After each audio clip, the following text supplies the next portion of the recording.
नमस्कार, मी वैशाली पाल. मीडिया प्लसच्या आजच्या बुलेटिनमध्ये आपलं सर्वांचं स्वागत आहे. तर चला पाहूया आजच्या ताज्या घडामोडी. विकास करायचा भूमिपुत्रांच्या जमिनींवर आणि तोंडाला पाणी पुसायची सुद्धा भूमिपुत्रांच्या तोंडाला, अशी परिस्थिती येथील कल्याण डोंबिवली येथील शेतकरी भूमिपुत्रांच्या बाबतीत झालेली आहे. काल जो डोंबिवली येथील रासायनिक कंपनीचा भीषण स्फोट झाला, या स्फोटामुळे येथील स्थानिक भूमिपुत्रांची राहती घरे आणि व्यावसायिक गाळ्यांचे खूप मोठे अतोनात नुकसान झालेलं आहे. मुळात येथील जे प्रकल्पग्रस्त भूमिपुत्र आहेत, येथील 10-12 गावाचे म्हणजे सोनारपाडा, सांगर्ली, आजदे, खांबालपाडा, चोलेगाव, गोडोलीपर्यंत येथील भूमिपुत्रांच्या जमिनी राज्य शासनाने 1960च्या दशकामध्ये औद्योगिक नगरी आणि नागरी वसवण्यासाठी ही या जमिनी संपादित केल्या. परंतु या संपादित जमिनी करताना सुद्धा राज्य शासनाने येथील भूमिपुत्रांना खूप अन्याय केलेला आहे. शेतकऱ्यांना मोबदल्यापोटी फक्त 100 मीटरचा प्लॉट म्हणजे एकच गुंठ, एखाद्या शेतकऱ्याचा 5 एकर जर जमीन बाधित होत असेल तर त्याला सुद्धा एकच 100 मीटरचा PAP प्लॉट देऊ केला, असा प्रकारचा अन्याय येथील भूमिपुत्रांना झालेला आहे. पूर्वीपासून येथील भूमिपुत्रांची हीच मागणी आहे की येथील ज्या धोकादायक रासायनिक कंपन्या आहेत, या रासायनिक कंपन्यांचं स्थलांतर इतर ठिकाणी करण्यात यावे, कारण जेणेकरून येथील रहिवासी लोकांना इथे गुन्हेगार राहता येईल. परंतु आपण बघतो काही कालांतराने वर्षाने या ठिकाणी खूप मोठ्या प्रमाणात स्फोट होतात आणि खूप मोठ्या नागरिकांची या ठिकाणी मृत्युमुखी सुद्धा पडलेले आहेत. मूळ मागणी ही आहे की येथील रासायनिक कंपनीचे स्थलांतर व्हावं आणि या रासायनिक कंपन्या स्थलांतर झाल्यानंतर ज्या जमिनी शिल्लक राहतील, ह्या येथील जमिनी राज्य शासनाने बिल्डरांच्या घशात न घालता जो विकासाचा मुख्य केंद्रबिंदू जो भूमिपुत्र आहे, या मूळ भूमिपुत्राला येथील 12.5% विकसित भूखंड देण्यात यावा, ही आमची मूळ मागणी आहे. जोपर्यंत ही मागणी आमची मान्य होत नाही तोपर्यंत येथील कंपन्यांचा आम्ही कुठल्या प्रकारचं आम्ही त्यांना सहकार्य करणार आहे. राज्य शासनाला विनंती आहे की एखादा प्रकल्प राबवताना किंवा विकासाची गंगा आणताना येथील भूमिपुत्रांना तुम्ही त्यांना गुंजारता आणि मात्र त्यांना मोबदल्यापासून वंचित ठेवता. जोपर्यंत विकसित भूखंड, जसा दिबा पाटील साहेबांनी सिडकोमध्ये येथील भूमिपुत्र 12% विकसित भूखंड दिला, तसंच प्रकारचे येथे 12-12.5% भूखंड देण्यात यावे, ही आमची मागणी आहे. धन्यवाद. बैठकीत आता सर्वांमध्ये आता बैठकीत निर्णय घेण्यात आलेला आहे की ह्या MIDC विभागात ज्या स्फोटक रासायनिक कंपन्या आहेत त्यांचे त्वरित स्थलांतर करण्यात यावे. कारण का 2016ला देखील अशी घोषणा केलेली होती का यांचे स्थलांतर होणार, पण अजूनपर्यंत ह्या धोकादायक रासायनिक कंपन्यांचं अजून स्थलांतर झालेला नाही आहे. आणि त्याचं तात्पर्य काल बघितलं आपण, अनुदान या कंपनीमध्ये देखील भीषण स्फोट झालेला आहे. आणि या स्फोटाची तीव्रता एवढी दूरवर गेलेली आहे की नागरिक लोक खूप घाबरलेले आहेत. तिथे देखील खूप मालमत्तेचे नुकसान झालेले आहे, लोकांच्या काचा फुटलेल्या आहेत, घराची पत्रे देखील उडून गेलेली आहेत. अशा परिस्थितीत लोकांना इथे राहणं देखील खूप असं कंपन्यांच्या अस्तित्वात असणं खूप धोकादायक आहे.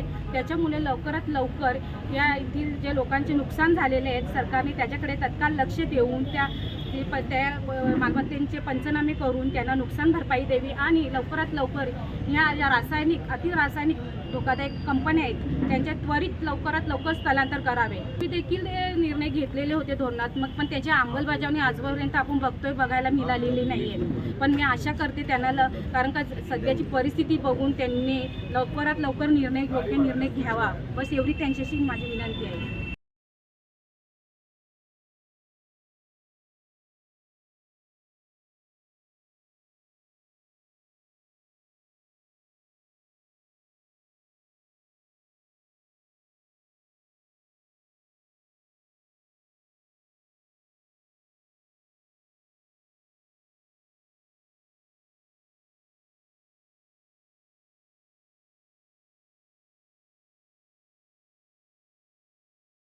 रतन सांगो पाटील, राणा सोनारपाडा.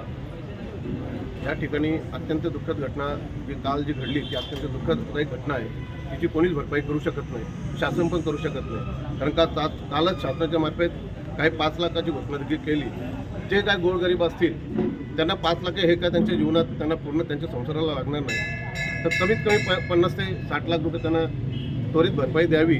आणि ही जे आजूबाजूला जे आमचे काही गरीब लोक आहेत, आता काय चाललंय शासनाचा, जी MIDCचे तात्काळ त्यांचे जे धनाढ्य लोक आहेत त्यांचे सर्वे चालू आहेत, परंतु आमच्या गोरगरिबांचे कोणाचे गाले गेल्यात, कोणाचे घरं गेल्यात, काय गेल्यात, त्यांनी जे स्वतःची आयुष्याची पुंजी लावून घरे घेतलेली आहेत, अशा लोकांचा जो नुकसान झालं आहे तो त्यांनी शासनाने त्वरित म्हणजे आमची त्यांना विनंती आहे का आम्हाला तुम्ही रस्त्यावर उतरायला लागू नका, कारण आजूबाजूची जी लोक आहेत ती आज आलेली नाही आहेत. तर आमच्याच शेतकऱ्यांची जी जमिनी ह्या MIDCने 25 पैसे वाराने घेतलेले आहेत आणि आज आम्हाला ते सांगतात का तुम्ही आता बसलात, तुम्हाला आम्ही बसवल्यात. एवढीच आमची त्यांना विनंती आहे की तुम्ही आम्हाला त्वरित आमचे लोकांना भरपाई द्यावी.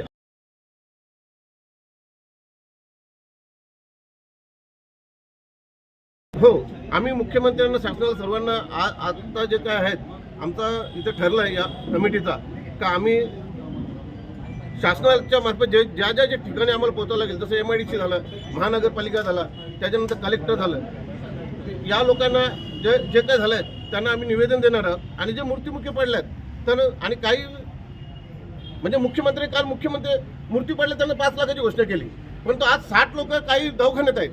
त्यांचा जो काय भरपाई आहे ती शासनाने जाहीर नाही केली. फक्त तिकडे गेलात, तुम्ही पाहिलात, फोटो काढलात, असं नको. आमच्या जनतेची फसवणूक करू नका. आणि ते गोरगरीब आहेत ते कुठून आणणार? सचिवांशी बोलणं झालेलं आहे आणि ते येत्या 2-4 दिवसात आम्हाला टाईम देणार आहेत उद्योगमंत्र्यांना भेटण्याचा. आणि त्यावेळेला आम्ही ते प्रस्ताव मांडणार आहेत की इथे बाधित जे शेतकऱ्यांच्या जमिनी घेतल्यात त्याच्याबद्दल, किंवा आता जे झालेले केमिकलचे स्फोट त्याच्यामुळे झालेली लोकांची हानी, या सर्व गोष्टी आम्ही त्यांच्यासमोर पूर्ण मांडणार आहोत. आज बरेचशा गाडीवाल्यांचे असे झाले परिस्थिती, पत्र उडालेत, कोणाच्या घराचे काचे फुटलेत, ज्यांची परिस्थिती नाही. आता त्यांनी काय करायचं? आता ताबडतोब पंचनामा नाही केलं तर पुढे आम्हाला खूप ते त्रास होणार आहे. ह्या जनतेचा आज 5 किलोमीटरपर्यंत सगळ्यांच्या नुकसानीचा एवढा मोठा प्रचंड म्हणजे नुकसान झालेलं आहे की त्याला शासनाने काहीतरी विचार करा. गेल्या 4 वेळा हा इथे स्फोट झाला आहे, त्यावेळेला एकदाही वेळा आम्हाला त्यांनी भरपाई नाही दिली. MIDC कडनं, तलाठ्यांकडनं जेव्हा तहसीलदारकडे जातो आणि तहसीलदारकडनं पुन्हा MIDC कडे येतो आणि MIDC त्यांच्या अंधेरी येते, मुख्य कार्यालय आहे अंधेरी, त्यांच्या गेल्यानंतर त्यांची जी टीम असते ती नुकसानग्रस्तांना भरपाई किती द्यायची ती ठरवतील.